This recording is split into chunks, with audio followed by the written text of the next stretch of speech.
me dit maman, je vais te dire quelque chose, papa il me caresse les fesses et ça me gêne. J'ai écrit à la juge pour enfants, je lui parle des violences faites sur notre fille. Et elle se met à crier, peu importe la noirceur de l'un des deux parents, il ne faut pas l'enlever de son milieu familial. Et vous l'enlevez de son milieu familial. Et elle m'accuse de nuire à mon enfant. Je suis tombée encore en stress davantage. Je pense que c'était une dépression.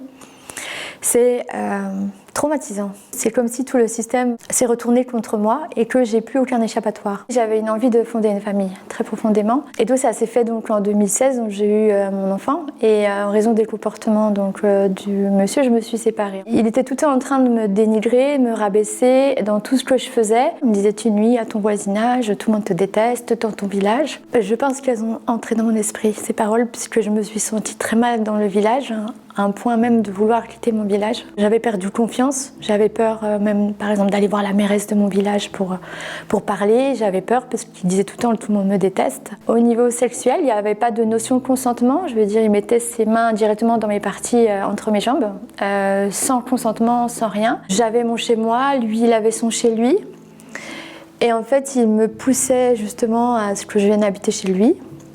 Et comme ma maison était en rénovation, puis comme je suis enceinte, j'étais en faiblesse en fait. Enfin, j'avais tous les symptômes de la grossesse qu'on ne veut pas. Et j'avais plus confiance en moi non plus, j'ai bloqué et donc je suis restée. Puis j'ai vécu en fait sous les blâmes, sous les insultes.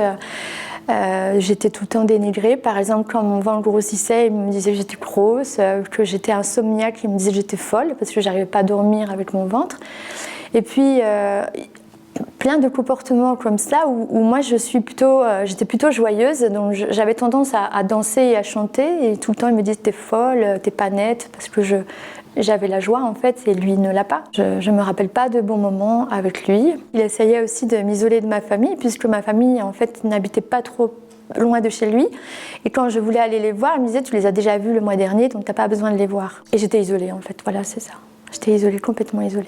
Ma fille, en fait, naîtra en 2016 et il y a eu aussi beaucoup de comportements malsains de la part de lui. En fait, ils ne sont pas celui d'un père.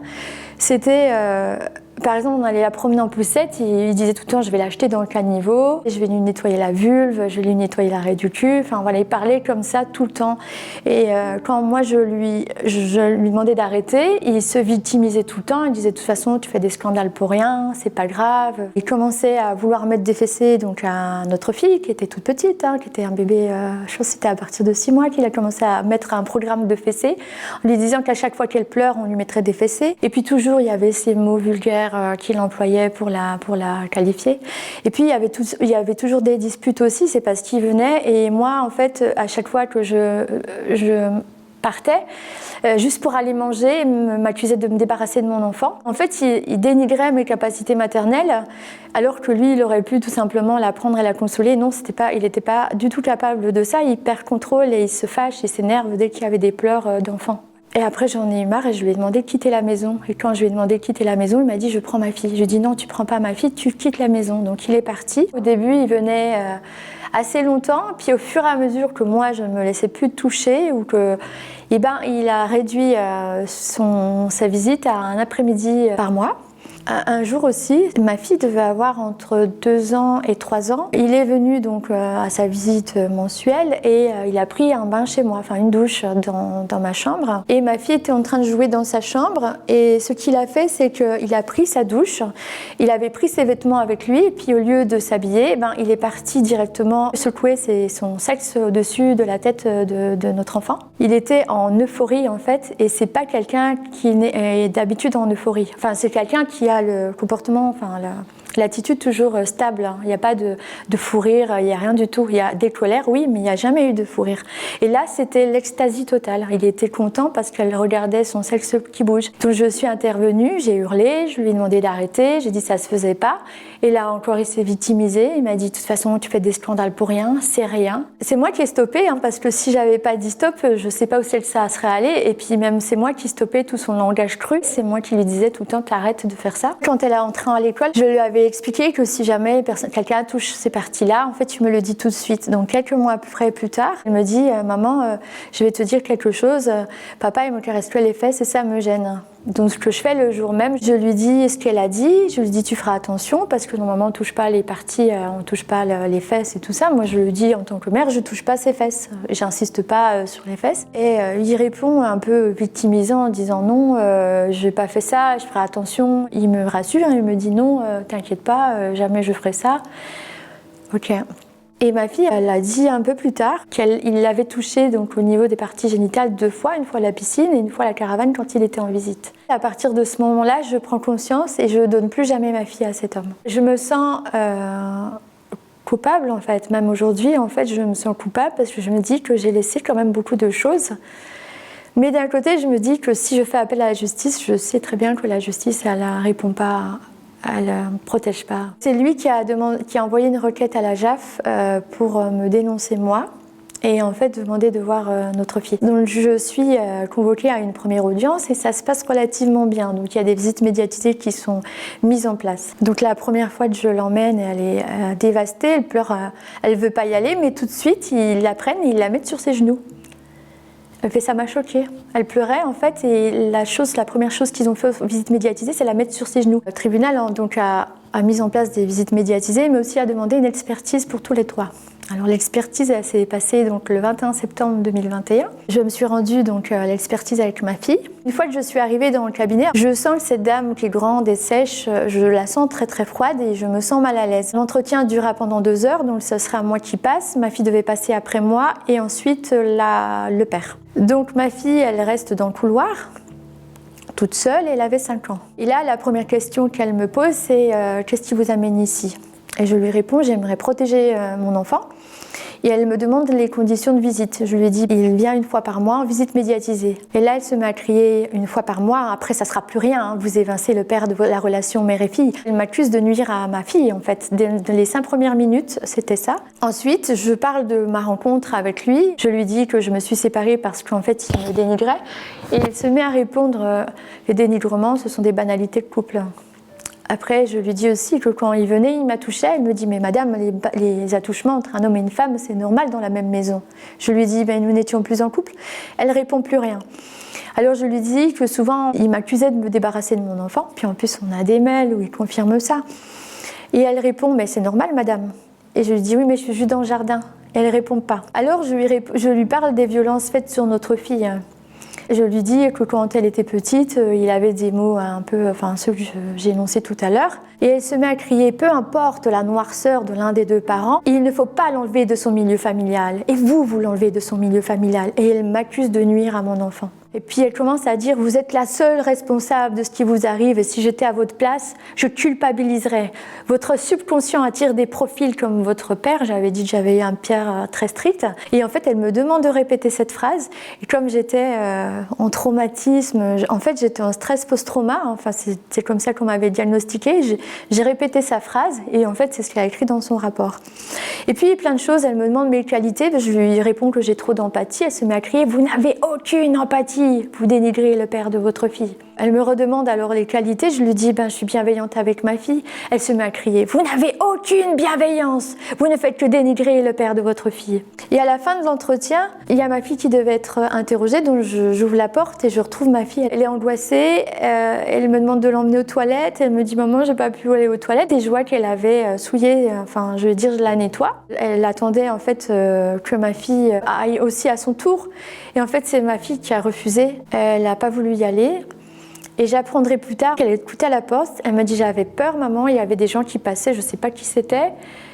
Donc pendant 2 heures, elle est restée comme ça. J'ai tout de suite écrit un mail à mon avocate et je lui ai demandé c'était quoi le but de cette expertise, si ce n'est que pour me nuire.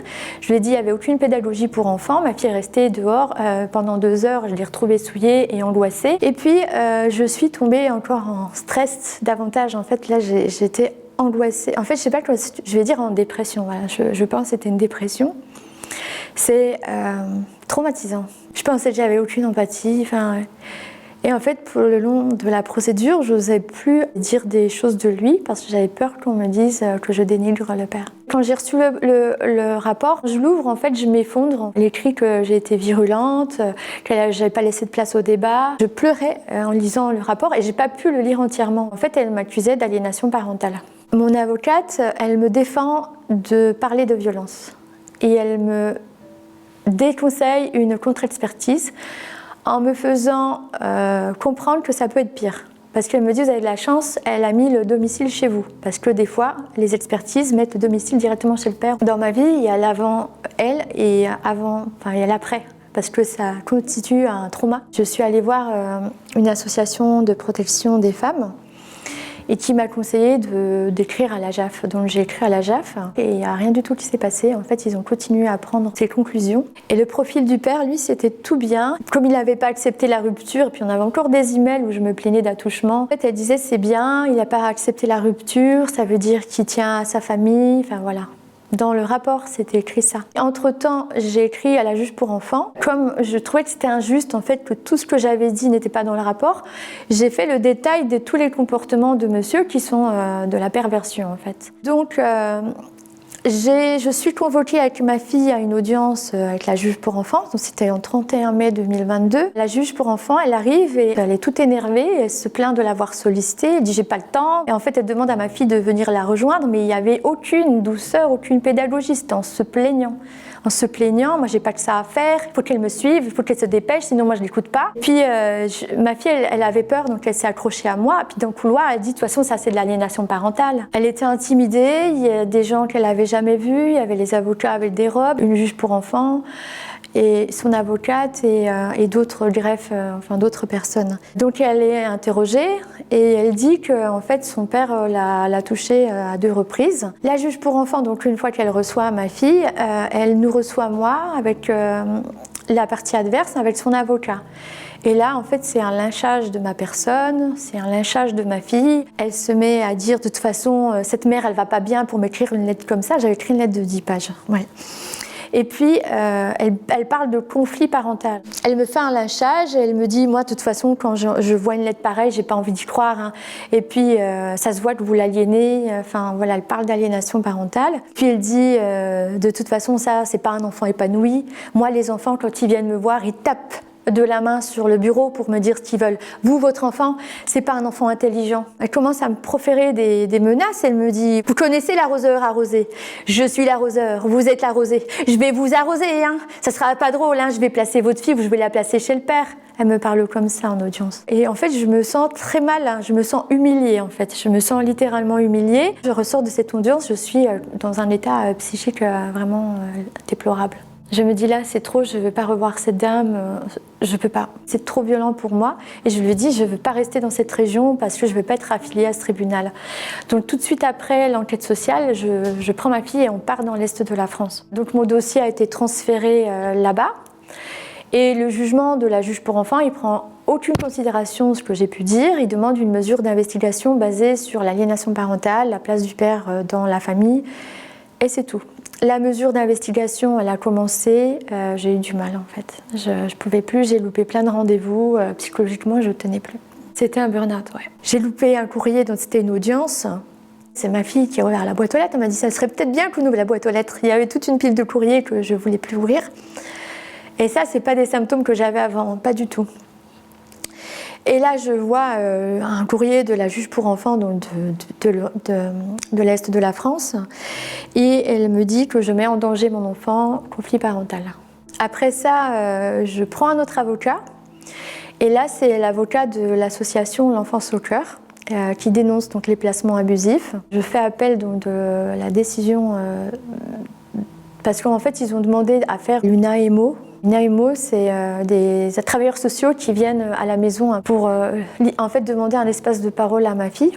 Sachant que ma fille, elle ne veut même pas parler à chaque fois qu'ils sont venus, elle n'a jamais voulu parler. En fait, elle n'a plus aucune confiance non plus. Et bon, c'était respectueux, donc ça changeait du tribunal de Clermont-Ferrand. Mais j'avais l'impression qu'on ne m'entendait pas. On me disait, oui, mais madame, vous savez que le ministère de la Justice a décidé qu'on placerait votre enfant si vous ne laissez pas votre enfant chez le père. Et il me pose la question comme ça, mais madame, qu'est-ce que vous allez faire si on place votre enfant? Et là, j'ai dit que j'allais me donner la mort devant leur tribunal. Voilà, je ne savais pas quoi dire. Et puis il évoque l'affaire Doutreau. Il me dit, vous savez les enfants, hein, l'affaire Doutreau. Il y en a plein d'histoires comme ça sur l'affaire Doutreau. Ils insinuent que ma fille ment en fait sur les attouchements. Donc entre-temps, on reçoit le père qui vient prendre notre fille parce qu'en fait on lui a donné la moitié des vacances et il vient donc toutes les vacances, il vient devant chez moi. Il est venu donc en octobre devant chez moi et c'est elle qui l'a vu le premier et les deux on est restés tétanisés dans la maison. Ma fille était tétanisée dans la salle de bain et elle était en mode fœtal parce qu'elle avait peur qu'ils viennent la chercher. Et ensuite il est parti aller porter plainte.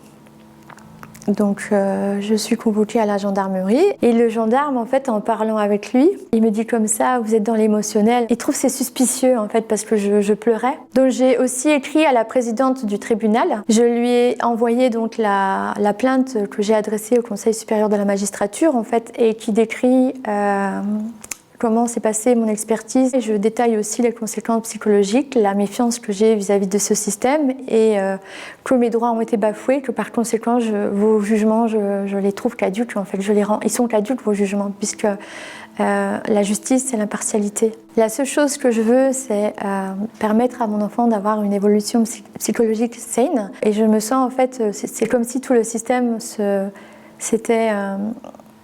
s'est retourné contre moi et que j'ai plus aucun échappatoire. La dernière audience en cour d'appel a montré que peu importe ce que je disais, j'étais plus du tout entendue. Et là, en fait, j'ai une audience lundi où monsieur demande la garde exclusive de notre fille en utilisant le fait que je sois pas venue à une audience et qui est due à une dépression. Ce que je conseille à tout le monde, aux personnes qui vivent ça, c'est de garder confiance et de dire non en fait quand ça va trop loin. J'aimerais que la justice nous laisse tranquille en fait. Je veux plus de justice et je veux vivre loin des comportements de domination et de perversion du père. Et puis pouvoir, ma fille et moi, se reconstruire et reprendre confiance.